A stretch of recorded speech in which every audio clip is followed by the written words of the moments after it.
Hi friends, എല്ലാവർക്കും പുതിയൊരു വീഡിയോയിലേക്ക് സ്വാഗതം. ഇന്ന് ഞാൻ ഉണ്ടാക്കുന്നത് ഓട്സ് വെച്ചിട്ടുള്ള ഒരു കുക്കീസാണ്. നല്ല ക്രിസ്പി ആയിട്ടുള്ള ഒരു കുക്കീസാണിത്. കുട്ടികൾക്കൊക്കെ സ്നാക്സ് ആയിട്ട് കൊടുക്കാൻ പറ്റുന്ന ഒരു റെസിപ്പി കൂടിയാണിത്. അപ്പോൾ ഇത് ഉണ്ടാക്കേണ്ടത് എങ്ങനെയാണെന്ന് നമുക്ക് നോക്കാം.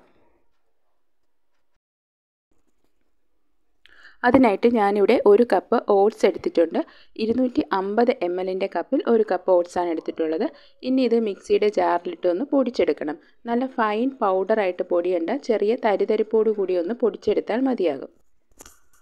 ഇനി ഒരു ബൗളെടുത്ത് നമുക്ക് ഈ പൊടിച്ച ഓട്സ് ബൗളിലേക്ക് ഇട്ട് കൊടുക്കാം. ഇനി ഇതിലേക്ക് ഞാനൊരു 75 ഗ്രാം ഓട്സും കൂടെ ചേർത്ത് കൊടുക്കുന്നുണ്ട്. 2/3 കപ്പ് അളവിലാണ് ചേർത്തിട്ടുള്ളത്.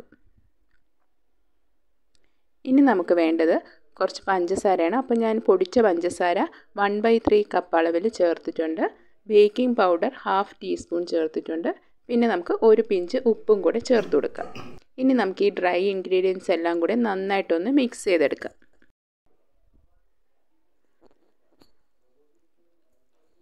ഇനി ഇതിലേക്ക് നമുക്ക് ബട്ടറാണ് ചേർത്ത് കൊടുക്കേണ്ടത്. ഞാനിവിടെ മെൽറ്റഡ് ബട്ടർ 1/3 കപ്പ് അളവിൽ ചേർത്തിട്ടുണ്ട്. 1 ടീസ്പൂൺ വാനില എസൻസും കൂടെ ചേർത്ത് കൊടുക്കുക.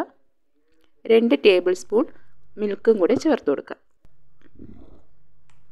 ഇനി നമുക്കിതെല്ലാം കൂടി നന്നായിട്ടൊന്ന് മിക്സ് ചെയ്തെടുക്കാം.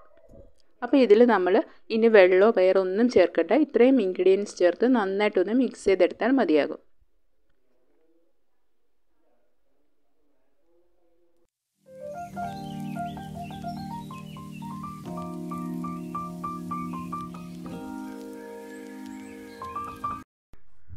ഇപ്പോൾ ഞാൻ മാവ് ഇവിടെ നന്നായിട്ട് മിക്സാക്കി എടുത്തിട്ടുണ്ട്. ഇനി നമുക്കിതിലേക്ക് കുറച്ച് ചോക്ലേറ്റ് ചിപ്സും കൂടെ ആഡ് ചെയ്ത് കൊടുക്കാം. ചോക്ലേറ്റ് ചിപ്സും കൂടെ ചേർത്ത് നമുക്കിത് നല്ലതുപോലെ ഒന്ന് മിക്സ് ചെയ്തെടുക്കാം. അപ്പോൾ ഇന്ന് ഞാൻ കുക്കീസ് ഉണ്ടാക്കുന്നത് ഓവനിലാണ്. അപ്പോൾ ഓവൻ ഇല്ലാതെ നമുക്ക് അടുപ്പിൽ വെച്ചിട്ടും ഈ കുക്കീസ് ചെയ്തെടുക്കാൻ പറ്റും. മാവെല്ലാം കുഴച്ചതിന് ശേഷം ഇനി നമുക്ക് ഇതിൽ നിന്ന് കുറച്ചെടുത്ത് കയ്യിൽ വെച്ചിട്ട് നമുക്ക് ഇഷ്ടമുള്ള ഷേപ്പിലാക്കി കൊടുക്കാം. അപ്പോൾ ഞാനിപ്പോൾ റൗണ്ട് ഷേപ്പിലാണ് ആക്കുന്നത്. അപ്പോൾ നമ്മളിത് അധികം ഒന്ന് പരത്തി കൊടുക്കണ്ട, ചെറുതായിട്ടൊന്ന് പ്രസ് ചെയ്ത് കൊടുത്താൽ മതിയാവും. ഇത് ബേക്ക് ചെയ്ത് വരുമ്പോൾ കുറച്ചും കൂടെ ഒന്ന് പരന്ന് വരും. അപ്പോൾ ഇതുപോലെ ഒന്ന് ആക്കിയെടുത്താൽ മതിയാകും. ഇതുപോലെ നമുക്ക് എല്ലാ കുക്കീസും ചെയ്തെടുക്കാം.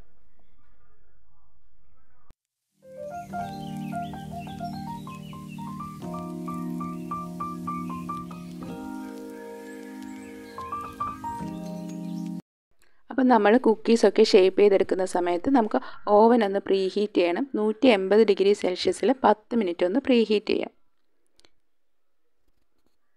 ഇപ്പം ഞാൻ കുക്കീസ് എല്ലാം ഷേപ്പ് ചെയ്തെടുത്തിട്ടുണ്ട്. ഇനി നമുക്കിത് ഓവനിൽ വെച്ചൊന്ന് ബേക്ക് ചെയ്തെടുക്കാം. അപ്പം 180 ഡിഗ്രി സെൽഷ്യസിൽ 10 മിനിറ്റ് പ്രീ ഹീറ്റ് ചെയ്ത ഓവനിൽ നമുക്കിത് വെച്ച് കൊടുക്കാം. ഇനി ഒരു 20 മിനിറ്റ് നേരം നമുക്കിതൊന്ന് ബേക്ക് ചെയ്തെടുക്കാം. അപ്പോൾ 20 മിനിറ്റ് ആയപ്പോഴേക്കും നമ്മുടെ കുക്കീസൊക്കെ നന്നായിട്ട് ഇവിടെ ബേക്കായി വന്നിട്ടുണ്ട്. അപ്പോൾ നമ്മളിത് ആദ്യം എടുക്കുമ്പോൾ നല്ല സോഫ്റ്റ് ആയിട്ടായിരിക്കും ഉണ്ടായിരിക്കുന്നത്. പക്ഷേ ഒരു മണിക്കൂറൊക്കെ പുറത്ത് വെക്കുമ്പോൾ ഇത് നല്ല ക്രിസ്പി ആയിട്ട് വരും.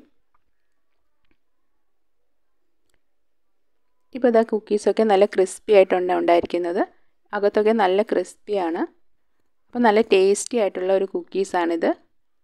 അപ്പോൾ കുട്ടികൾക്കൊക്കെ നമുക്ക് ഹെൽത്തി ആയിട്ട് ചെയ്ത് കൊടുക്കാൻ പറ്റുന്ന ഒരു സ്നാക്സ് കൂടിയാണിത്. അപ്പോൾ എല്ലാവരും ഈ റെസിപ്പി ഒന്ന് ട്രൈ ചെയ്ത് നോക്കുക. നിങ്ങൾക്ക് ഈ റെസിപ്പി ഇഷ്ടപ്പെട്ടെങ്കിൽ ഈ ചാനൽ ഒന്ന് സബ്സ്ക്രൈബ് ചെയ്യാൻ മറക്കല്ലേ. അടുത്തൊരു വീഡിയോയിൽ പുതിയൊരു റെസിപ്പിയുമായി കാണാം. Thank you.